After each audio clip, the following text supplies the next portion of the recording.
ავსტრალიაში, ბონდის სანაპიროზე, ხანუქას დღესასწაულზე ცეცხლი გახსნა შეიარაღებულმა პირმა, მისი სახელია ნავიდ აკრამი.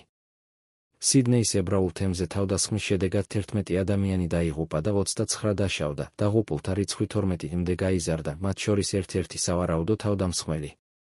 ხელისუფლება ინციდენტს ტერორისტულ თავდასხმად მიიჩნევს. 24 წლის ეჭვმიტანილი პოლიცია მოკლა, ხოლო მეორე სავარაუდო თავდამსხმელი დაკავებულია. ძიებნა გრძელდება შესაძლო მესამე დამნაშავის შესახებ ინფორმაციის გამო. აკრამის მართვის მოწმობაში მისი მისამართია ბონირიგი, სიდნეის სამხრეთ-დასავლეთით მდებარე გარეუბანი. ვიდეო ჩანაწერში ჩანს, რომ კვირას, ადგილობრივი დროით დაახლოებით საღამოს 6:40 საათზე, შავებში ჩაცმული ორი მამაკაცი თოფებს ისვრის სანაპიროსკენ ახლო მდებარე ავტოსადგომის ზემოთ მდებარე ხიდიდან. ერთ-ერთ შეიარაღებულ პირს გამვლელი 43 წლის აჰმედ ალ-აჰმედი ეჯახება და ანეიტრალებს, რითაც 10-მდე ებრაელი პირი სიკვდილს გადაარჩინა.